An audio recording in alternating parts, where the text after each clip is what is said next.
Hello, fellow writers. Let's say that you are working with four predominant points of view in your story. You've got character A, the strong silent type, character B, the snarky wit, character C, the graceful and kind beauty, and the ever adorable and ever problematic character D.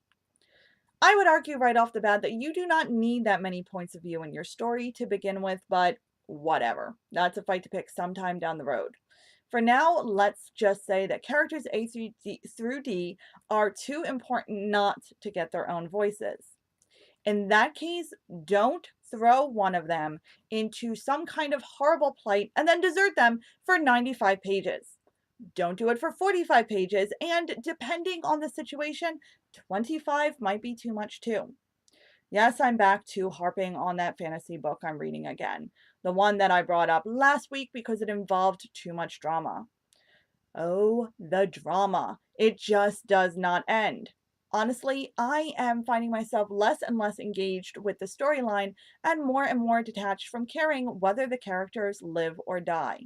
But again, that's a different fight. This one already picked.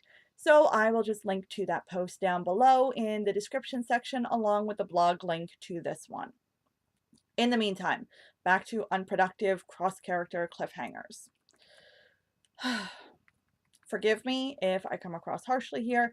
In fact, just forgive me because I know I'm coming across harshly here and I'm not doing anything to curtail that. Since I am still reading the story in question, I might be feeling a little cranky about it. Hence the reason why this argument is probably going to be much more leaning toward the emotional side of things, and perhaps lacking a little bit in logic. Um, that does not mean that logic is not on my side, just that I can't think of it logically right now because I'm just so ticked off. I should just stop reading the book, but I'm really close to finishing it, so whatever. Okay, focus, Jeanette, focus. You, as the writer, are not being dramatic, leaving such long-winded cliffhangers. You are being melodramatic. You're being obnoxious, not to mention really, really, really, really distracting. Distracting in the sense that I no longer care about character B's snarky witticisms when character D was last seen surrounded by wolves about to rip his throat open. For that matter, I'm probably not going to care much about character B, even if she ends up in a dangerous situation of her own 22 pages into her segment. My emotions and imagination are already too wrapped up in character D's predicament. I'm already fully invested in character D. There's no room left in my reader's heart to care about anyone but character D. What is going to happen to character D? Is that really what you want to do to your story? Make your readers not care about whole entire chunks of it? If the answer is yes, then by all means leave me severely distracted for page after page after page.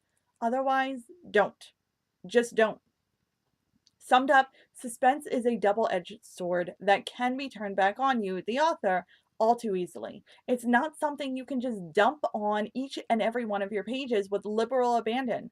There is an art to it, a subtlety that is necessary in order for it to actually and truly work. A concerted effort not to leave readers stranded for 95 pages, wasting their time and your creative energy in the process. Your readers are better than that. Your characters are better than that. And you yourself, you're better than that too. So please, please, please, please be better than that. Please. For the reader's sake, if nothing else.